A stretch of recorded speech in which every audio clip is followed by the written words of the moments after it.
ചില സിനിമകൾ ആ കാലഘട്ടത്തെ താണ്ടിയും നിലനിൽക്കുന്നവയാണ്. എന്നാൽ മറ്റു ചില സിനിമകൾ കാലത്തിന്റെ ഈ ഒരു ടെസ്റ്റിൽ പരാജയപ്പെടാറുണ്ട്. അത് രണ്ടും സ്വാഭാവികം. എന്നാൽ മലയാളത്തിലെ ഈ ഒരു നടന്റെ സിനിമകൾ എടുത്തു നോക്കിയാൽ നമുക്കൊരു പാറ്റേൺ കിട്ടും. അദ്ദേഹത്തിന്റെ ചില സിനിമകൾ ഒഴിച്ചു നിർത്തിയാൽ ബാക്കിയെല്ലാം കാലത്തിന്റെ ഈ ടെസ്റ്റിൽ പരാജയപ്പെട്ടവയാണ്. കുറച്ചൊരു അസ്വാഭാവികത തോന്നുന്നില്ലേ? തോന്നും.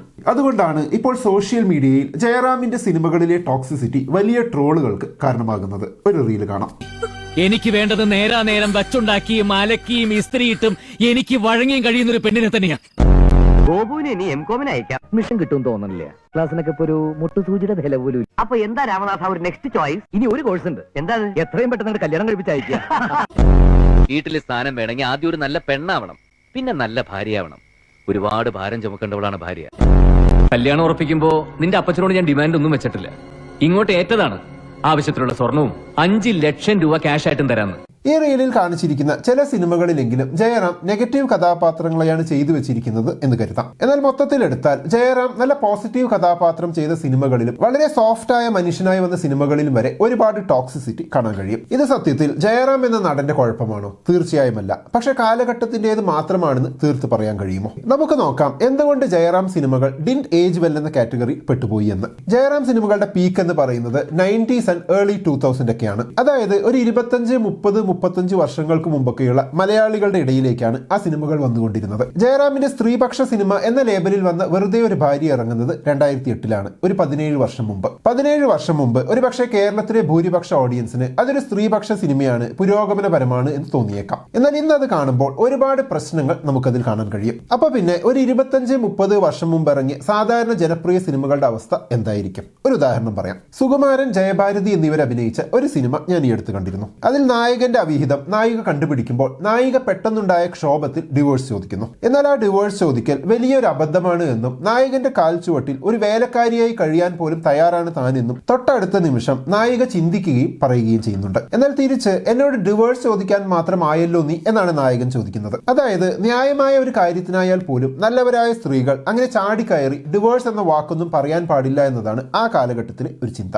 അപ്പൊ പിന്നെ 90കളിലും 2000-ലും സിനിമകൾ വളരെ നോർമലായി ടോക്സിക് ആകുന്നതിൽ വലിയ അത്ഭുതമൊന്നുമില്ല. അടുത്ത പാട്ടിലേക്ക് പോകുന്നതിന് മുമ്പ് നിങ്ങൾക്ക് യൂസ്ഫുൾ ആയിട്ടുള്ള ഒരു കാര്യം പറയാനുണ്ട്. ഈ വീഡിയോയിലെ ടോപ്പിക് ഒക്കെ അനലൈസ് ചെയ്യുന്നതിലൂടെ നമ്മൾ ഉദ്ദേശിക്കുന്നത് പഴയ കാലത്തെ തെറ്റുകൾ തിരുത്തി ആധുനിക കാലത്ത് ഒന്നുകൂടെ മെച്ചപ്പെട്ട രീതിയിൽ ജീവിക്കാനാണ്. സാമ്പത്തിക കാര്യങ്ങളും ആ വീക്ഷണത്തോടെ തന്നെ നമ്മൾ മനസ്സിലാക്കണം. നമ്മൾ അധ്വാനിച്ചുണ്ടാക്കുന്നതിന്റെ പകുതിയിലധികം ഭാഗവും ഇപ്പോൾ ചെലവഴിച്ചുകൊണ്ടിരിക്കുന്നത് ആശുപത്രികളിലാണ്. ആരോഗ്യം നോക്കാത്തത് കൊണ്ടും നല്ലൊരു ആരോഗ്യ ഇൻഷുറൻസ് ഇല്ലാത്തത് കൊണ്ടുമാണ് പലർക്കും ഇത് സംഭവിക്കുന്നത്. അതുകൊണ്ട് തന്നെ കുടുംബത്തെ മുഴുവൻ കവർ ചെയ്യുന്ന ഒരു ഹെൽത്ത് ഇൻഷുറൻസ് പ്ലാൻ എടുത്തു വെക്കുന്നത് അത്യാവശ്യമാണ്. അതിനുവേണ്ടി നിങ്ങളെ സഹായിക്കുന്ന ഒരു ലിങ്ക് വീഡിയോയുടെ ഡിസ്ക്രിപ്ഷനിലും കമന്റ് ബോക്സിലും കൊടുത്തിട്ടുണ്ട്. അവിടെ ഇന്ത്യയിലെ ടോപ്പ് കമ്പനികളിൽ നിന്നും നിങ്ങൾക്ക് യോജിക്കുന്ന ഒരു ഹെൽത്ത് പോളിസി എടുക്കാൻ പറ്റും. മാസം 400 മുതൽ 500 രൂപ പ്രീമിയത്തിൽ തുടങ്ങുന്ന പ്ലാനുകളുണ്ട്. GST ഒഴിവാക്കിയത് കൊണ്ട് മുമ്പ് 10 ലക്ഷം രൂപയുടെ പ്രീമിയം കൊണ്ട് ഇന്ന് 20 ലക്ഷത്തിന്റെ വരെ പോളിസി എടുക്കാം. അവിടെ കുടുംബത്തിന് മൊത്തമായി കുറഞ്ഞ ചെലവിൽ മാസം EMI അടവിൽ 1 കോടി വരെയൊക്കെ കവറേജ് കിട്ടുന്ന പോളിസികൾ എടുക്കാം. 30 മിനിറ്റിനുള്ളിൽ ക്ലെയിം സപ്പോർട്ടും കിട്ടും. പിന്നെ പ്രവാസികൾക്കും വിദേശത്ത് നിന്ന് എടുക്കുന്നതിനേക്കാൾ 35% വരെ ചെലവ് കുറവിൽ ഇന്ത്യയിൽ നിന്നും ഇപ്പോൾ ഹെൽത്ത് ഇൻഷുറൻസ് പ്ലാൻ എടുക്കാം. ഇപ്പോൾ ഡയബറ്റീസ്, തൈറോയിഡ് ഇഷ്യൂസ്, BP,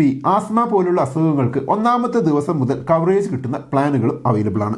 ഇത്തരം പ്ലാനുകളൊക്കെ നോക്കി ഇന്ത്യയിലെ ടോപ്പ് കമ്പനികളിൽ നിന്ന് ഞാൻ നേരത്തെ പറഞ്ഞ ഫീച്ചേഴ്സ് ഒക്കെ നോക്കി 25% വരെ ഡിസ്കൗണ്ട് ഹെൽത്ത് ഇൻഷുറൻസ് എടുക്കാനുള്ള ലിങ്ക് വീഡിയോയുടെ ഡിസ്ക്രിപ്ഷനിലും കമന്റ് ബോക്സിലും കൊടുത്തിട്ടുണ്ട്. അല്ലെങ്കിൽ സ്ക്രീനിൽ കാണുന്ന ഈ QR കോഡ് സ്കാൻ ചെയ്താലും മതി. ഇനി ജയറാമിന് മാത്രം എവിടുന്നാണ് ഇത്രയും ടോക്സിക് സിനിമകൾ കിട്ടുന്നത് എന്ന് ചോദിച്ചാൽ ആ സമയത്തെ നായകന്മാരൊക്കെ തങ്ങൾക്കാകും വിധം ഈ ടോക്സിസിറ്റിയിലേക്ക് നായകൻ എന്ന രീതിയിൽ കോൺട്രിബ്യൂട്ട് ചെയ്തിട്ടുണ്ട്. പക്ഷേ ജയറാം അന്നത്തെ കുടുംബ നായകനായതുകൊണ്ട് കുടുംബത്തിലാണ് ടോക്സിസിറ്റി ഏറ്റവും കൂടുതൽ എന്നതുകൊണ്ട് മൂപ്പർ ടോക്സിസിറ്റിയുടെ മൊത്ത കച്ചവടക്കാരനായി എന്നേയുള്ളൂ.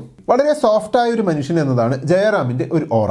സോഫ്റ്റായ മുഖം, നിഷ്കളങ്കമായ ചിന്ത, തമാശ പറയുന്ന ആൾ, അങ്ങനെ സിനിമകളിലൊക്കെ ഒരു സോഫ്റ്റ് മാൻ പരിവേഷം. ഈ പരിവേഷം വെച്ചിട്ടാണ് ഈ പറയുന്ന സിനിമകളിലൊക്കെ സ്ത്രീ വിരുദ്ധത ആൻഡ് ടോക്സിസിറ്റി ഒക്കെ നിറച്ചു വെച്ചിരിക്കുന്നത്. അതായത് നമ്മളിപ്പോ പറയുന്ന സിഗ്മ മെയിൽ, ആൽഫ മെയിൽ ഒന്നുമല്ലാത്ത ഒരു സാധാരണ കുടുംബസ്ഥൻ. പക്ഷെ മൂപ്പർ വൈഫിനെ കൺട്രോൾ ചെയ്യും, സ്ലീവ്ലെസ് ഇട്ടാൽ പെങ്ങളെ കൺട്രോൾ ചെയ്യും, പെണ്ണുങ്ങൾ എങ്ങനെ പെരുമാറണമെന്ന ക്ലാസ് എടുക്കും, വാല്യൂസ് പഠിപ്പിക്കും, ഓവർ പൊസസീവ് ആകും, പെണ്ണുങ്ങളെയൊക്കെ കയറി ശവം എന്ന് വിളിക്കും, കുക്കിംഗ് അറിയില്ലെന്ന് പറഞ്ഞ് പരിഹസിക്കും, നാട്ടുകാരുടെ മുന്നിൽ നാറ്റിക്കും, അടിച്ച് മര്യാദ പഠിപ്പിക്കും. പ്രണയം എന്ന രീതിയിൽ പെണ്ണിനെ ഹരാസ് ചെയ്ത് എൻജോയ് ചെയ്യും. വൈഫ് ജോക്സ് പറയും. അമ്മായി അമ്മയെ കുറിച്ച്, അമ്മായി അച്ഛനെ കുറിച്ച് തമാശ പരിഹാസമൊക്കെ ഉണ്ടാകും. പെണ്ണുങ്ങൾ മോഡേൺ ആയാൽ അവരെ പഠിപ്പിക്കാൻ നിൽക്കും. ജോലി ചെയ്യുന്ന പെണ്ണുങ്ങളെ പുച്ഛിക്കും. കള്ളത്തരം കാണിച്ചാലും മാനിപ്പുലേറ്റീവ് ബിഹേവിയർ കാണിച്ചാലും ദേഷ്യമെന്ന് വല്ലതും ചെയ്താലും ഇമ്മച്ചുറായി പെരുമാറിയാലും ഒക്കെ നായകനായതുകൊണ്ട് ന്യായീകരിക്കപ്പെടുകയും ചെയ്യും. അവസാനം ഈ നായകനേക്കാൾ തങ്കപ്പെട്ട ഹൃദയമുള്ള ഒരാൾ ഭൂമിയിലെ ഇല്ലെന്ന് കാണിച്ച് സിനിമ അവസാനിക്കുകയും ചെയ്യും. എന്തൊക്കെ ചെയ്താലും അവനൊരു പാവമാണ് എന്നതാണ് ജയറാം സിനിമകളുടെ പൊതുവെയുള്ള ഒരു മുഖമുദ്ര. ഒരു പാവത്താൻ. ഈ പാവത്താന്റെ ആ സിനിമകളിലെ ചെയ്തികളൊക്കെ ഇന്ന് കണ്ടു നോക്കുമ്പോൾ മൂക്കത്ത് വിരൽ വെച്ച് പോകും. സിനിമകൾ അതാത് കാലഘട്ടത്തിലെ സൊസൈറ്റിയാണ് റിഫ്ലക്ട് ചെയ്യുന്നതെന്ന് പറയാറുണ്ടല്ലോ. അങ്ങനെ നോക്കുമ്പോൾ ഒരു 10-20 കൊല്ലം മുമ്പത്തെ ഈ ടൈപ്പ് പാവത്താന്മാരൊക്കെ യഥാർത്ഥത്തിൽ എന്ത് വില്ലന്മാരായിരുന്നിരിക്കണം. ജയറാം സിനിമകളുടെ മറ്റൊരു പ്രത്യേകത അവിടെ സ്ത്രീകൾക്ക് ഒരു ഏജൻസി ഇല്ല എന്നതാണ്.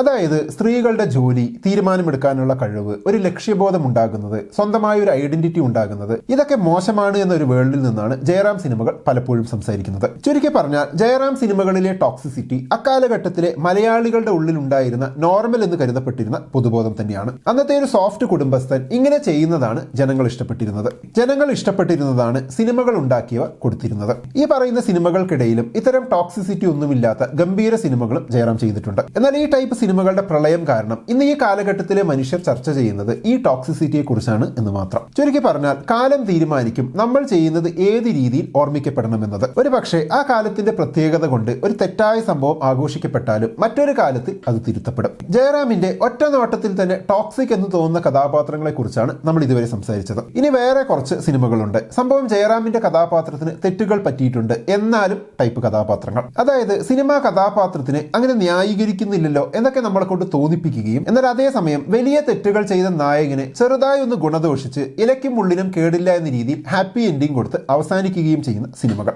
അതിൽ ഏറ്റവും ഭീകരമായ രണ്ടെണ്ണമാണ് യാത്രക്കാരുടെ ശ്രദ്ധയ്ക്ക് എന്ന സിനിമയും കൊച്ചു കൊച്ചു സന്തോഷങ്ങൾ എന്ന സിനിമയും. ജനിച്ച അധികമാകാത്ത കൊച്ചിനെയും കൊണ്ട് അച്ഛൻ നാട് വിടുമ്പോൾ അതും 7-8 വർഷത്തേക്ക് കുട്ടിയെ കാണിക്കാതെ എവിടെയാണെന്ന് പോലും അറിയാതെ ഇരിക്കേണ്ടി വരുന്ന അമ്മയുടെ വേദനയെ എത്ര ലൈറ്റായാണ് ആ സിനിമ കാണിക്കുന്നത്. എന്ത് സൈക്കോത്തരമാണ് ആ ഭർത്താവ് ഭാര്യയോടും മകനോടും ചെയ്യുന്നത്. ആ കഥയ്ക്ക് അങ്ങനെ ഒരു ഹാപ്പി എൻഡിങ് ശരിക്കും പോസിബിൾ ആണോ? നിങ്ങളുടെ കുഞ്ഞിനെ അത്രയും വർഷം നിങ്ങളിൽ നിന്ന് അകറ്റിയ ഇനി എന്ന് കാണും, എവിടെയുണ്ട് എന്ന് പോലും അറിയിക്കാത്ത ഒരു വ്യക്തിയോട് നിങ്ങൾക്ക് എന്നെങ്കിലും ക്ഷമിക്കാൻ സാധിക്കുമോ? നിസാരമായി ക്ഷമിക്കാൻ കഴിയുന്ന ഒരു തെറ്റായാണ് അത് സിനിമയിൽ കാണിച്ചിരിക്കുന്നത്. ഇത്രയും ടോക്സിക് ആയ ഒരു ജയറാം കഥാപാത്രം വേറെ ഇല്ല എന്റെ അഭിപ്രായത്തിൽ. അത്രയ്ക്കും മാനിപ്പുലേറ്റീവ് ആണ് അയാൾ. പക്ഷെ ആ സിനിമയിൽ അയാൾക്കുള്ള ഒരു ഓറ നിഷ്കളങ്കന്റേതാണ്. മനസ്സിലെ വിഷമം കാരണം ചെറിയൊരു തെറ്റ് ചെയ്യേണ്ടി വന്ന വെറും നിഷ്കളങ്കൻ. യാത്രക്കാരുടെ ശ്രദ്ധയ്ക്ക് എന്ന സിനിമയിലും ആളൊരു നിഷ്കളങ്കനാണ്. പക്ഷെ യഥാർത്ഥത്തിൽ ഒടുക്കത്തെ മാനിപ്പുലേറ്റീവ് ആണ്. ഡ്രാമ കളിച്ചും നിഷ്കളങ്കൻ ചമഞ്ഞും സഹതാപം പിടിച്ചു പറ്റിയും തനിക്ക് വേണ്ടത് സാധിച്ചെടുത്ത ആൾ. പ്രശ്നം കഥാപാത്രത്തിന്റെ ഈ ഒരു ടോക്സിക് സൈഡിനെ ഈ സിനിമകൾ ലഘൂകരിച്ചു എന്നതാണ്. ഇങ്ങനെയുള്ള കഥാപാത്രങ്ങൾ ശരിക്കും സിനിമയിൽ കാണിക്കുന്നത് പോലെ അത്ര നിഷ്കളങ്കതയും എമ്പതിയും നിറഞ്ഞ മഹാന്മാരല്ല.